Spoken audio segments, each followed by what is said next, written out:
Masih membahas pertemuan antara PKS dan Nasdem bersama dengan juru bicara News Partai Keadilan Anchor yang Sejahtera lupawan, Ahmad Fathul Bahri, Ketua Cindy DPP Nasdem Sistiarani, Sugeng Suparwoto terlihat dan Direktur cantik Eksekutif menawan Indikator dalam program Politik Kompas Indonesia Petang. Burhan.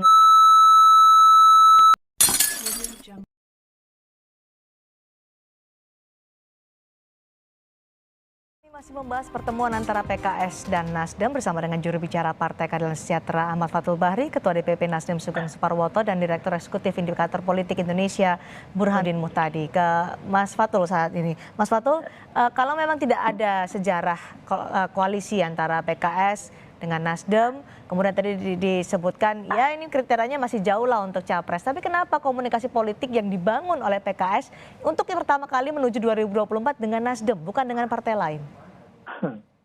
Ya pertama kalau komunikasi tentu terbangun dengan Membentuk poros baru atau seperti apa kalau dari tadi penjelasan dari Mas Fathul dan juga Pak Sugeng? Iya, begini Cindy, dalam politik kita tidak harus fokuskan secara eksplisit soal siapa calon yang diusung oleh Nasdem dan PKS.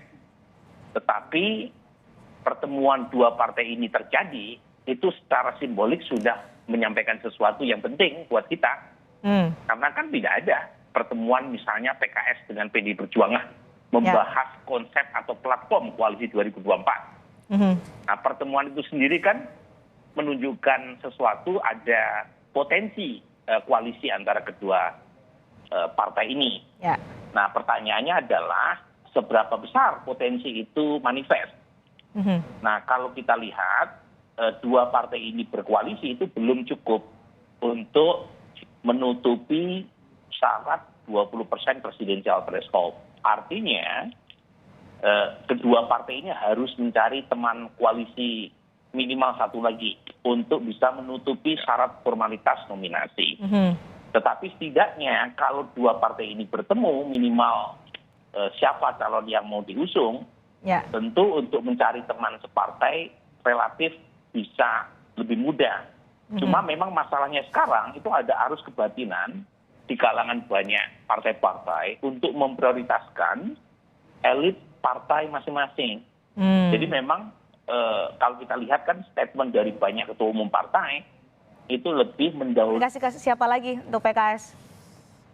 ya jelas pertama kita pasti mengupayakan ya semua partai politik melakukan komunikasi ke siapapun gitu. Ya walaupun pendalam Visi misi menjadi satu isu yang harus dituntaskan dari sekarang. Karena beberapa sikap kedua partai ini kan berbeda. Misalnya terkait dengan undang-undang TPKS. Dari tataran normatif banyak hal yang menyamakan kedua partai. Tetapi ketika ditarik pada hal yang detail, itu tentu ada isu-isu yang berbeda. Karena memang keduanya berasal dari rahim ideologis yang berbeda. Nah ini jadi PR ya yang harus dituntaskan oleh keduanya. Tetapi saya kira Nasdem juga akan membuka diri dengan partai lain. Kan ada 3 nama yang diusung, tidak hanya Anies Baswedan. PKS juga demikian. Proses penjajakan dan ta'aruf politik tidak semata-mata dilakukan kepada partainya ini, Partai Bung Surya Paloh. Masih sangat dinamis. Terima kasih Mas Burhan, terima kasih Mas Fathul, terima kasih juga Pak Sugeng telah berbagi pandangan, berbagi informasi juga bersama kami di Kompas Petang hari ini. Selamat sore. Selamat sore. Terima kasih.